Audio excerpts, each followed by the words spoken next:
ओम गंग गणपते नमः। आप सभी का मेरे चैनल पर बहुत बहुत स्वागत है। इस वीडियो में हम दशा माता की पहली कथा सुनेंगे।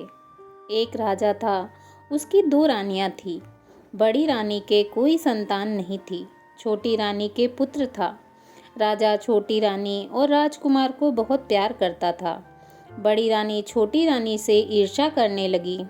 बड़ी रानी राजकुमार के प्राण हर लेना चाहती थी। एक दिन राजकुमार खेलता खेलता बड़ी रानी के चौक में चला गया। बड़ी रानी ने राजकुमार के गले में एक काला नाग डाल दिया। छोटी रानी दशा माता का व्रत करती थी। राजकुमार दशा माता का ही दिया हुआ था।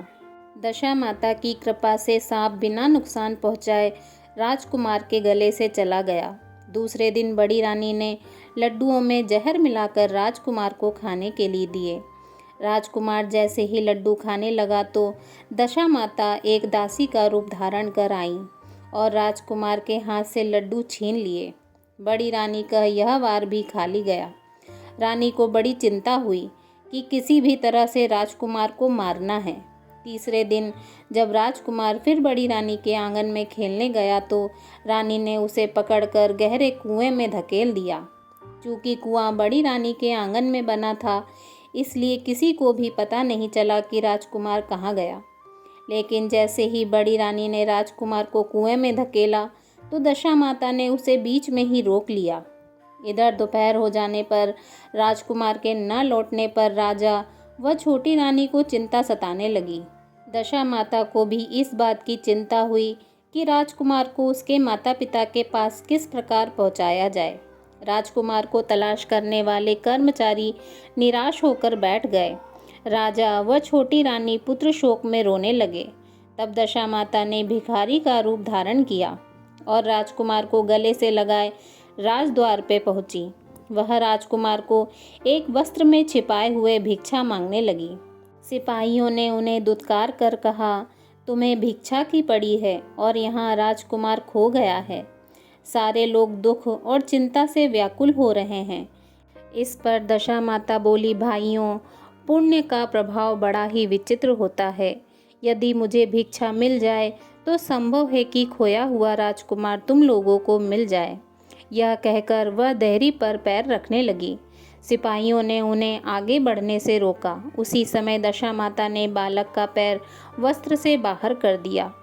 सिपाहियों ने समझा कि कुंवर उनके हाथों में है, इसलिए उन्हें अंदर जाने दिया। दशा माता कुंवर को लिए हुए भीतर चली गईं। उन्होंने राजकुमार को चौक में छोड़ दिया और वापस चली गईं। परंतु रानी ने दशा माता रूपी भिखारिन को देख लिया था। उन्होंने उससे कहा कि खड़ी रहो, और कौन हो तुम? तुमने 3 दिन से मेरे बेटे को छिपाकर रखा था।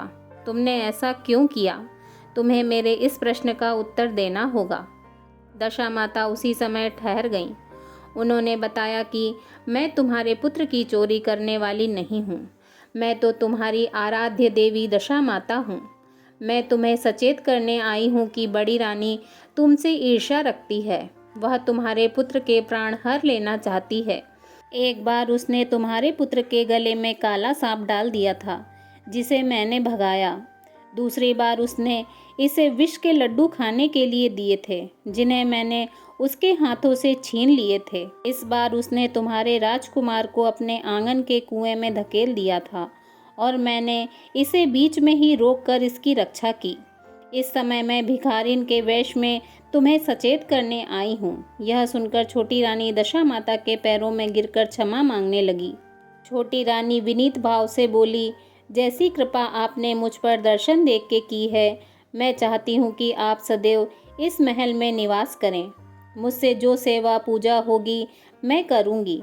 इस पर दशा माता बोली, मैं किसी के घर में नहीं रहती। जो श्रद्धा पूर्वक मेरा ध्यान स्मरण करता है, मैं उसी के हृदय में निवास करती हूँ।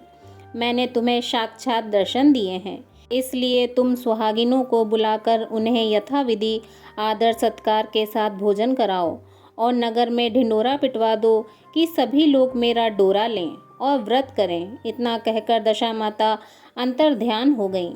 रानी ने अपने राज्य की सौभाग्यवती स्त्रियों को निमंत्रण देकर बुलाया और उपटन से लेकर शिरोभूषण श्रृंगार कर उनकी यथाविधि सेवा कर भोजन करवाया और दक्षिणा में गहने आदि देकर विदा किया। रानी ने अपने राज्य में ढिंढोरा पिटवा दिया कि अब से सब लोग दशा माता का डोरा लिया करें। बोलिए दशा माता की जय।